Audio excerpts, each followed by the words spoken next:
नमस्कार, जय हिंद दोस्तों। कैसे हैं आप लोग? उम्मीद करता हूं अच्छे से होंगे, स्वास्थ्य अच्छा होगा, पढ़ाई लिखाई भी अच्छे से चल रही होगी।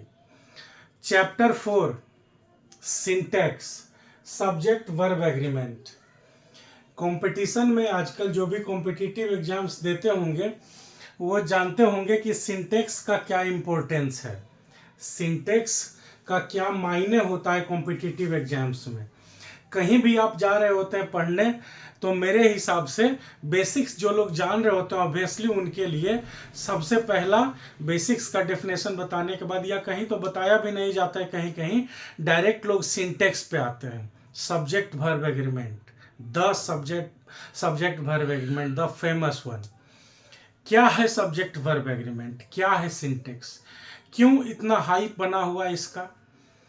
Singular subject, singular verb, plural subject, plural verb, each, either, neither के साथ क्या होगा, समवन समबडी के साथ क्या होगा, सब कुछ एक साथ लिखा हुआ मिलता है। लोग एकदम रटे में लगे हुए रहते हैं। मैं आपको बताऊंगा वो तरीका, वो टेक्निक, वो आइडिया जिससे आप आसानी से पहचान पाएंगे कि किसी भी वाक्य में, किसी भी सेंटेंस में सब्जेक्ट कौन है, किसके हिसाब से वर्ब चल रहा है, किस वर्ब को किससे रिलेट करना है ताकि सही कनेक्शन बने, और सब्जेक्ट वर्ब एग्रीमेंट का जो भी रूल हो उसको हम कैसे फॉलो करें ताकि आसानी से हम एरर ढूंढ सके सेंटेंस में। दोस्तों, बहुत लोगों से आप पढ़े होंगे या नहीं भी पढ़े होंगे, जो पहली बार भी पढ़ रहे हैं, कहीं और भी वीडियोज वगैरह देखे होंगे। लोगों का कहना है कि चुटकियों में ये हो जाएगा, चुटकियों में वो हो जाएगा, आसानी से हो जाएगा, बिल्कुल आसानी से। मैं सीधा इसका उल्टा बोलता हूँ, चुटकियों में कुछ नहीं बोलता है। मैं जो कहता हूँ कि आपको ट्रिक बताऊंगा, मैं कॉन्सेप्ट बताऊंगा, मैं तरीका बताऊंगा कि आप आसानी से हर एरर को फाइंड आउट कर लोगे, हर सेंटेंस को करेक्ट कर लोगे। ये मैं उस बल पे कहता हूँ, मैं ये प्रिज्यूम करके कहता हूँ कि आपको बेसिक्स आती होगी। अगर नहीं आती है कि सब्जेक्ट क्या होता है, वर्ब क्या होता है, ऑब्जेक्ट क्या होता है, सेंटेंस कैसे बनता है, तो प्लीज़ एक बार आप मेरे बेसिक्स वाले चैप्टर को रेफर करें, उसके वीडियोज को आराम आराम से देखें, नोट्स बनाएं। उसमें नोट्स दिया भी हुआ है पीडीएफ के रूप में, क्वेश्चंस वगैरह दिए हुए हैं। सिलसिलेवार ढंग से बेसिक्स को देखें, नाउन को देखें, प्रोनाउन को देखें। उसके बाद जब आप सिंटेक्स पढ़ेंगे तो मेरा वादा है कि आप 90% चीज़ों को आसानी से संभाल लेंगे। 90%, 100% कहीं कोई गारंटी नहीं होती है, और बिना मतलब का बेवकूफ़ बनाने वाला काम नहीं, ठीक है ना। तो आइए बिना समय गवाए हम लोग देखते हैं सिंटेक्स होता क्या है। सिंटेक्स को पढ़ने से पहले, सब्जेक्ट वर्ब एग्रीमेंट को पढ़ने से पहले आपको ये जानना पड़ेगा, फिर से जिन्होंने पढ़ रखा है उनके लिए सही, जो नहीं पढ़े हैं फिर से मैं कहता हूं बेसिक्स को देखें। सबसे ज्यादा जरूरी जानना है कि हम सब्जेक्ट पहचानेंगे कैसे, कैसे पहचानेंगे कि कौन सा सब्जेक्ट को इसमें देखना है, किसके हिसाब से वर्ब है, क्योंकि एक सेंटेंस में तो एक से ज्यादा सब्जेक्ट्स और उनके हिसाब से एक से ज्यादा वर्ब हो सकते हैं। तो हम कैसे आइडेंटिफाई करेंगे कि कौन सा सब्जेक्ट है? तो सबसे पहले आपको सब्जेक्ट का डेफिनेशन पकड़ना पड़ेगा, जो मैंने बता रखा है बेसिक्स वाले वीडियोज में।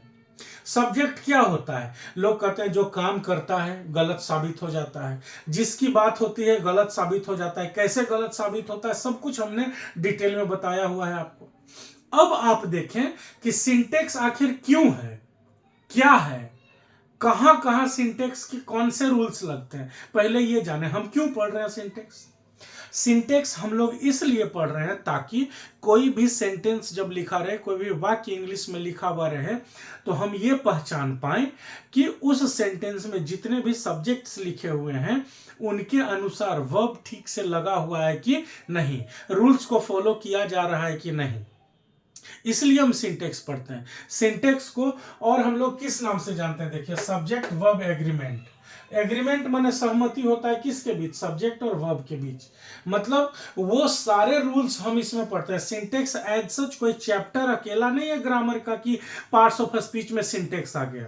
सिंटेक्स एक वैसा चैप्टर है, एक वैसा सेक्शन है जिसमें हम लोग ये जानते हैं कि पूरे ग्रामर में कहीं भी, किसी भी चैप्टर में आप जब कोई वाक्य लिखते हो, कोई सेंटेंस लिखते हो, और उसमें सब्जेक्ट का जब यूज होता है तो उसके हिसाब से वर्ब कैसे लगेगा, इससे रिलेटेड जितने भी रूल्स हैं, चाहे नाउन में हो, चाहे प्रोनाउन में हो, चाहे वर्ब में हो, चाहे किसी भी जगह पे हो, सब्जेक्ट के साथ कैसा वर्ब लगेगा, किस तरह से सेंटेंस लिखा हुआ रहेगा, तो हम किसको पकड़ेंगे कि हाँ इसमें ये सब्जेक्ट है और क्यों वो सब्जेक्ट बनता है, ये सब कुछ हम जानते हैं सिंटेक्स में, है ना। तो बेसिकली कौन से कोई भी वाक्य लिखा हुआ उसमें सब्जेक्ट कौन होगा और सब्जेक्ट के साथ कौन सा वर्ब सटीक होगा, इन रूल्स को हम पढ़ते हैं सारे चैप्टर्स में। इससे रिलेटेड जितने भी रूल्स हैं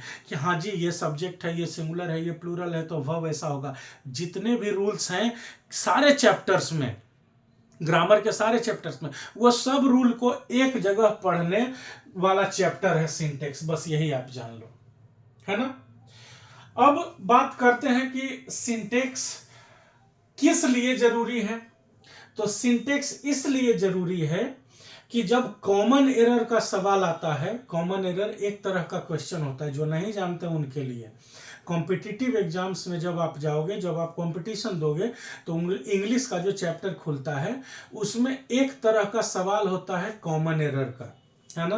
जैसे होता है ना, फिल इन द ब्लैंक्स होता है, फिर मिलान करने वाला होता है, फिर सेंटेंस को सुधारने वाला होता है, अनेक शब्दों का एक शब्द होता है, एंटोनिम सिनोनिम होता है। उसी तरह से एक तरह का सवाल होता है कॉमन एरर।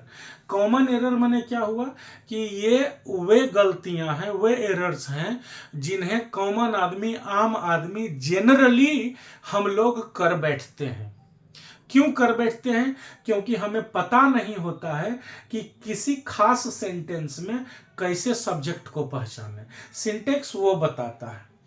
इसका दोस्तों बस एक रूल है सिंटेक्स में।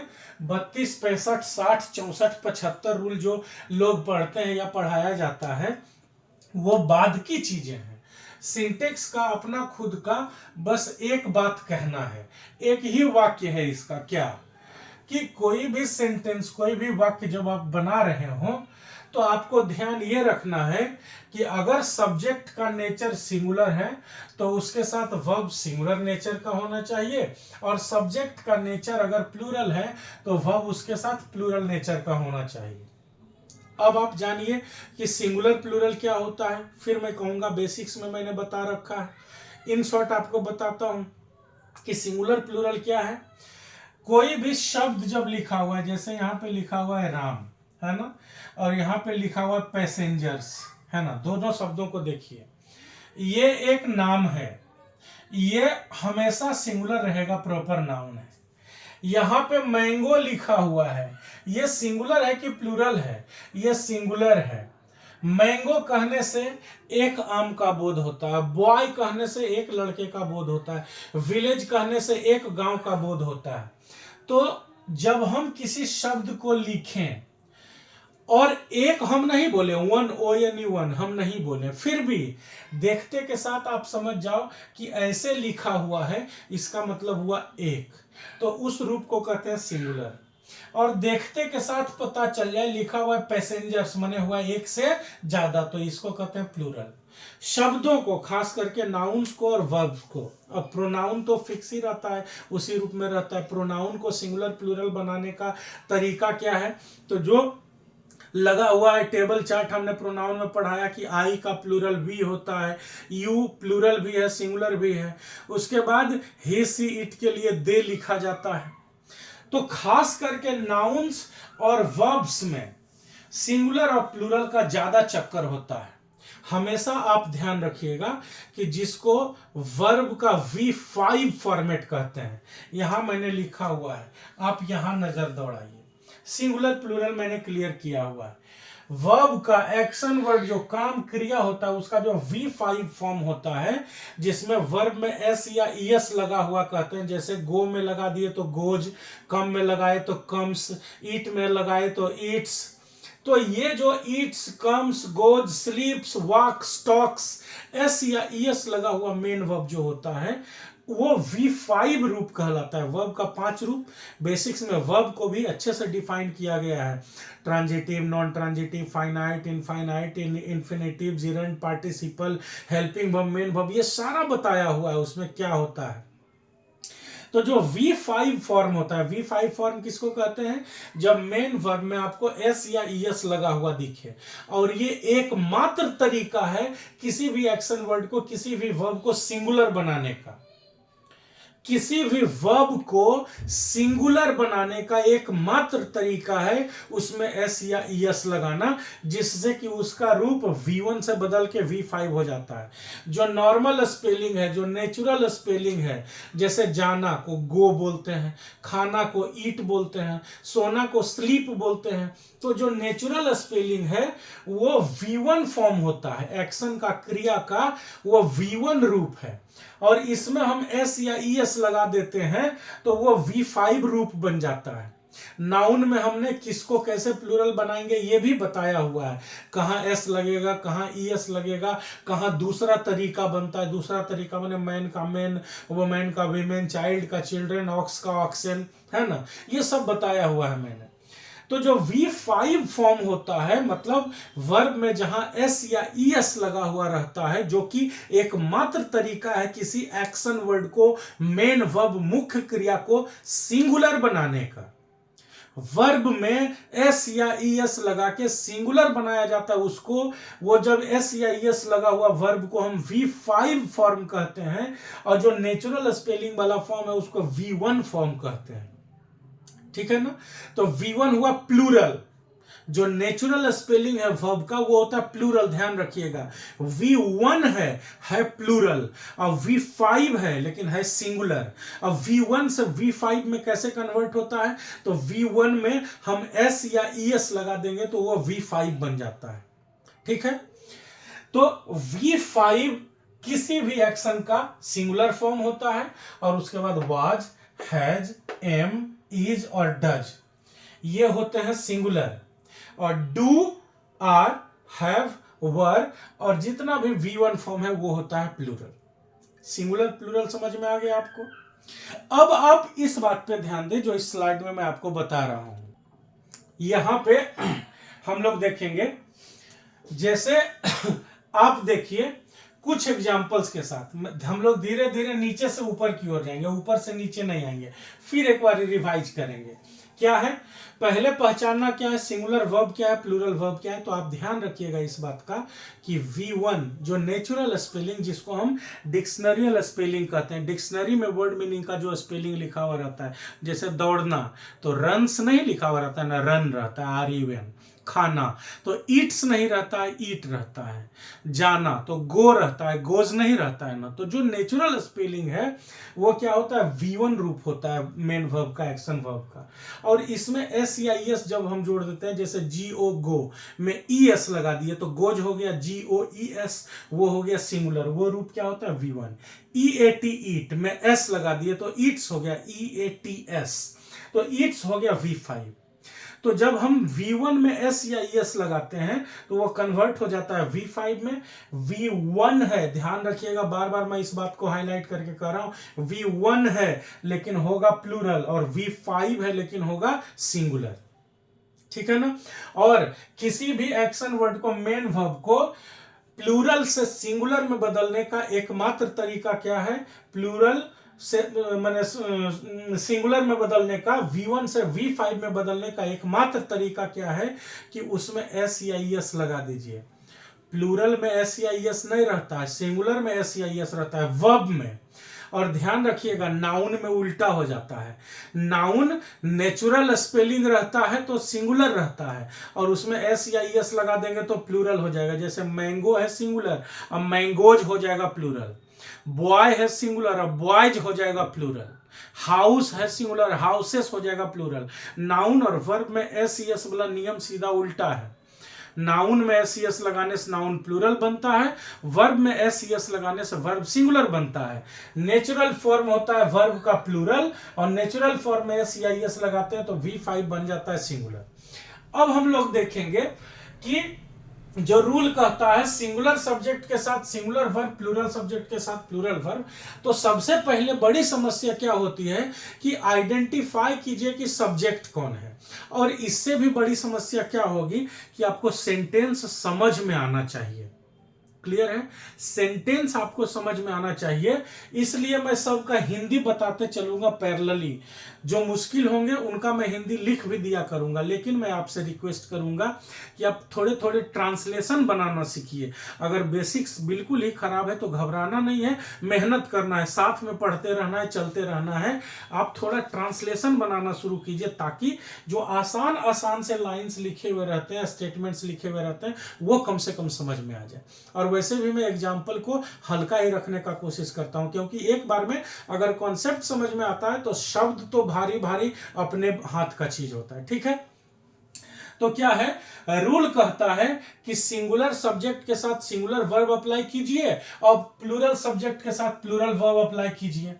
लेकिन इसमें भी बोलता है कि एक बात का और ध्यान रखिए, जो सब्जेक्ट के रूप में आई आ गया है ना, नंबर पर्सन में I, we, you, he, she, it, they जानते हैं, तो आई अगर आ गया तो इसका लक्षण क्या है, इसका नेचर क्या है, मतलब इंग्लिश ग्रामर में ऐसा ही होता है।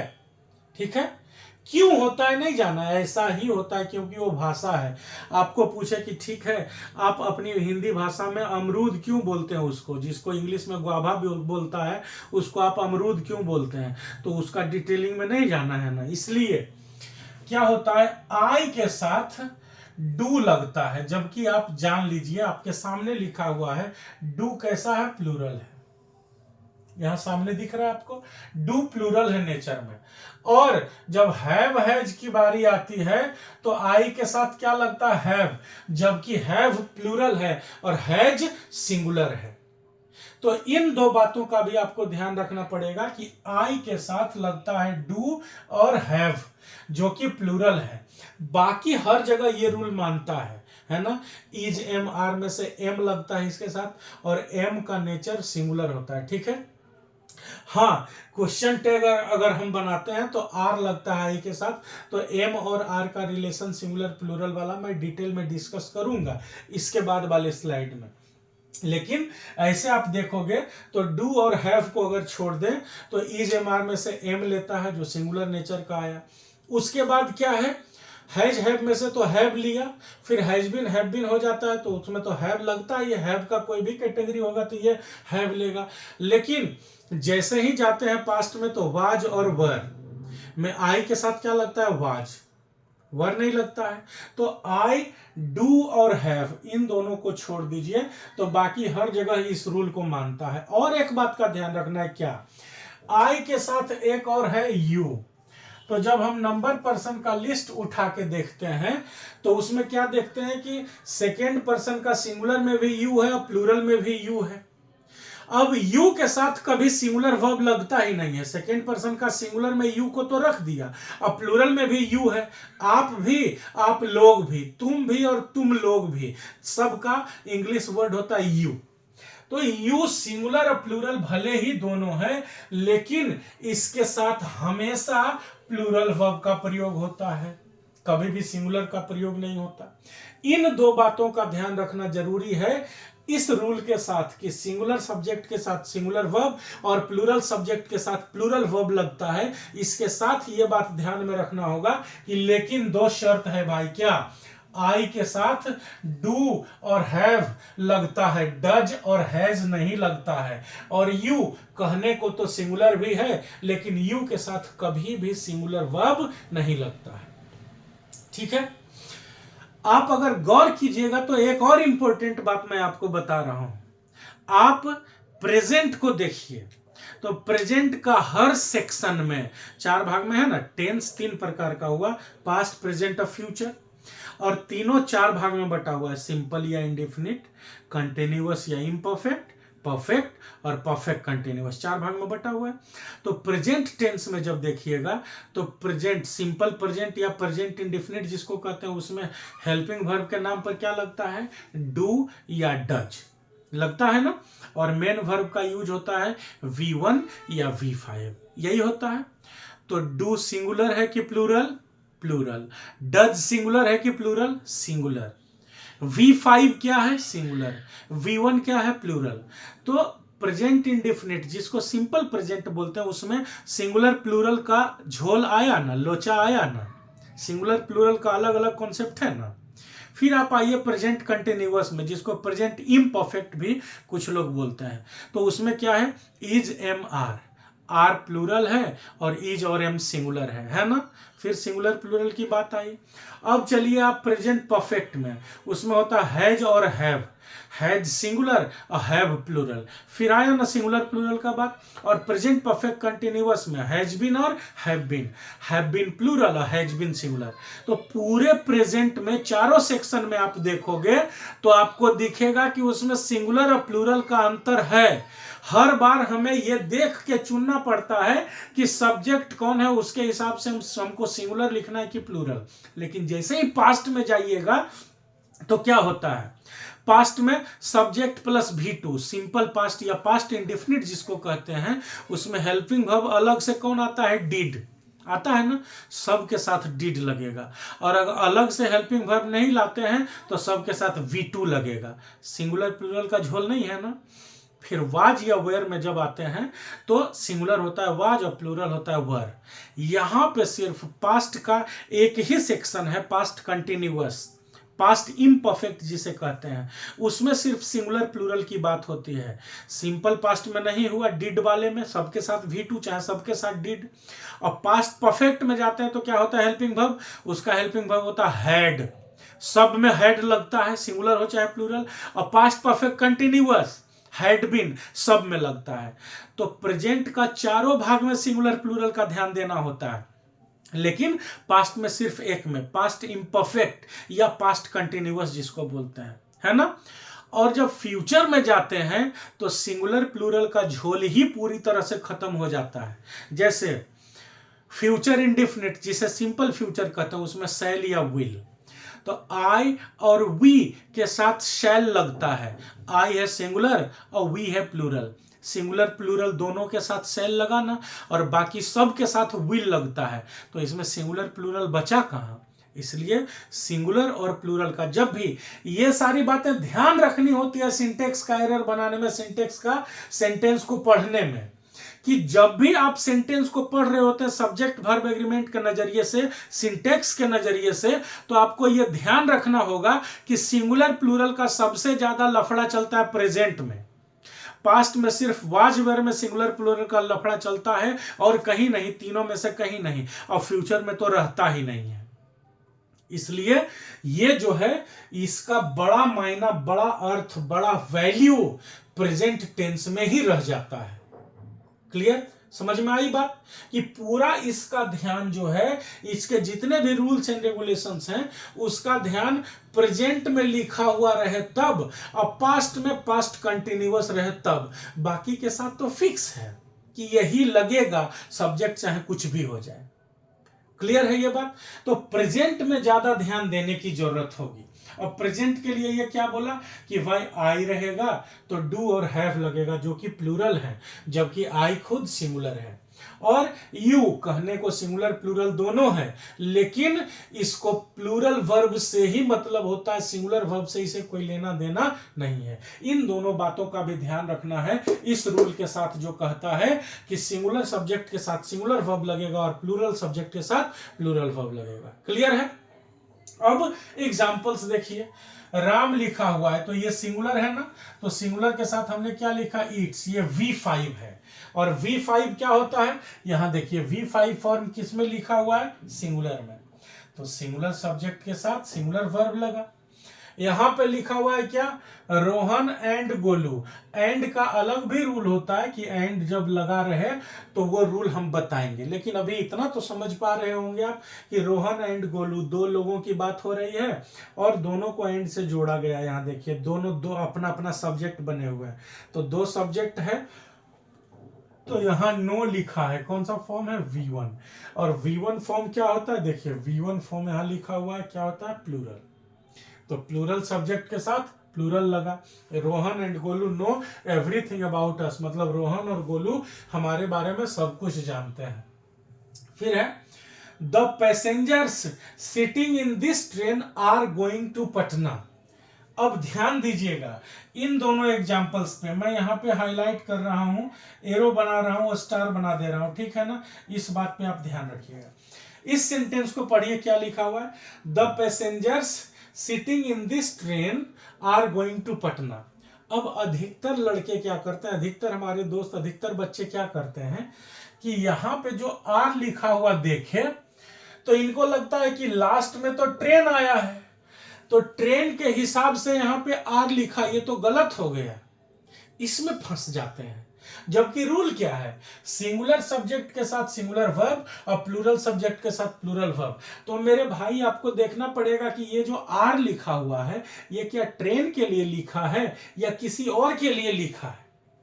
तो जहां भी आप फंस रहे हो, मैं फिर से याद दिलाता हूं आपको, जहां भी मतलब क्या हुआ, ध्यान कहां देना है, प्रेजेंट का चारों रहेगा, मतलब डू रहे, डज रहे, V1 रहे, V5 रहे, इज एम आर रहे, हैज हैव रहे, हैज बीन हैव बीन रहे, सारा सिंगुलर वाला यहाँ पे लिखा हुआ है, आपके सामने लिखा हुआ है, और प्लूरल वाला भी सामने लिखा हुआ है।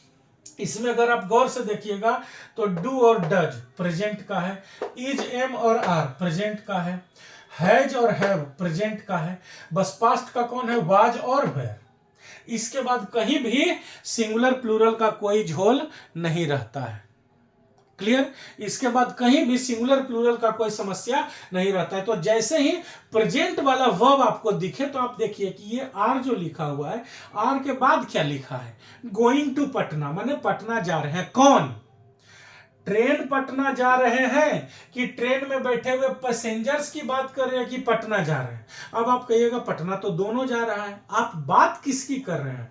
आप इस सेंटेंस के माध्यम से क्या बताना चाहते हैं कि इस ट्रेन में बैठे हुए पैसेंजर्स पटना जा रहे हैं। तो पटना जाने वाली बात जो आप कर रहे हो वो किसके लिए कर रहे हो, ट्रेन के लिए कि पैसेंजर्स के लिए? पैसेंजर्स के लिए ना। पटना कौन जा रहे हैं, पैसेंजर्स। तो सब्जेक्ट कौन हुआ, पैसेंजर्स, क्योंकि ये जो वर्ब लिखा हुआ है वो किसके लिए लिखा हुआ है, वो लिखा हुआ है पैसेंजर्स के लिए। तो जिस शब्द के हिसाब से या जिस शब्दों के समूह के हिसाब से वर्ब लगता है वही सब्जेक्ट कहलाता है। किसके हिसाब से वर्ब लगा, पैसेंजर्स के हिसाब से। तो पैसेंजर्स, एस लगा हुआ है ना, पैसेंजर रहता तो सिंगुलर और एस लगा दिए, पैसेंजर्स हो गया तो प्लूरल हुआ। तो प्लूरल सब्जेक्ट के साथ वर्ब क्या होगा, प्लूरल आर होगा। ये गलती अक्सर लोग करते हैं, यहां पे लास्ट में ट्रेन को देखे और इज लगा दिए, वो गलत हो जाता है। आप सब्जेक्ट को पहचानो। दूसरा स्टेटमेंट देखिए, आई थिंक, यहां पे आई लिखा हुआ है ना, तो आई के साथ थिंक, V1 लिखा है। यहां पे क्या लिखा हुआ है, आई के साथ डू होता है और हैव होता है। मतलब क्या होता है, डू जहां भी इंडिकेट किया हुआ रहेगा तो वहां डू V1 को दिखा रहा होता है, V1 में ही ना डू अंडरस्टूड होता है। तो आई के साथ क्या लगेगा, V1, कभी भी V5 नहीं लगेगा, क्योंकि यहां क्या लग रहा है, डू। हमेशा याद रखिए, जहां डू लग रहा है कहने का मतलब हुआ कि अलग से डू नहीं आएगा तो वहां V1 लगेगा। तो आई के साथ क्या लगा, V1, आई थिंक, ये तो सही है, आई के साथ V1 लग गया। अब इसके बाद है that quality of these products. अब कह रहा मैं सोचता हूं कि इन सारे उत्पादों की, इन सारे वस्तुओं की, जो प्रोडक्ट्स है उसको उत्पाद या वस्तु बोलते हैं। तो कहता है मैं सोचता हूं कि इन सारे वस्तुओं की, या मुझे लगता है कि इन सारे वस्तुओं की quality are of superior class, मतलब उत्तम कोटि का है और बढ़िया है, इसका प्रोडक्ट का क्वालिटी बढ़िया है।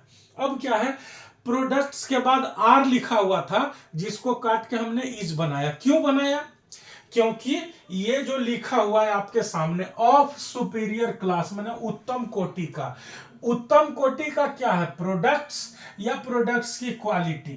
तब आप कहोगे प्रोडक्ट्स ही ना उत्तम क्वालिटी का रहेगा तो उसका क्वालिटी उत्तम माना जाएगा। नहीं, शब्द आपको पकड़ना पड़ेगा, वर्ड्स आपको पकड़ने पड़ेंगे। आप कहना क्या चाह रहे हो सेंटेंस में, ये देखो। आप कह रहे हो मुझे लगता है कि इन प्रोडक्ट्स की क्वालिटी उत्तम है। उत्तम क्या है, सुपीरियर क्लास का कौन है, क्वालिटी। तो सब्जेक्ट कौन बनेगा इसके लिए सब्जेक्ट बनेगा क्वालिटी। अब क्वालिटी सिंगुलर है ना, इसलिए वर्ब यहाँ पे आर नहीं होगा, इज होगा। जो मैंने यहाँ बताया कि लोग ट्रेन को देख के आर नहीं इज कर देते हैं, तो ट्रेन के साथ यहाँ पे आर ट्रेन के बाद लगेगा। क्यों, क्योंकि सब्जेक्ट ट्रेन नहीं पैसेंजर्स है। इसी तरह से यहाँ पे प्रोडक्ट्स जो लिखा हुआ ये सब्जेक्ट नहीं है, सब्जेक्ट क्या है, क्वालिटी, इसलिए क्वालिटी के साथ क्या लगेगा, इज। क्लियर है, समझ में आई बात। सब्जेक्ट कैसे पकड़ेंगे, जहां भी प्रेजेंट और पास्ट वाला, ध्यान रखिएगा हमेशा सिंगुलर और प्लूरल में चारों सेक्शन प्रेजेंट का और बस एक सेक्शन पास्ट का जो वाज वेयर वाला होता है, वहीं पे कान खड़ा करना है सिंगुलर प्लूरल में बस।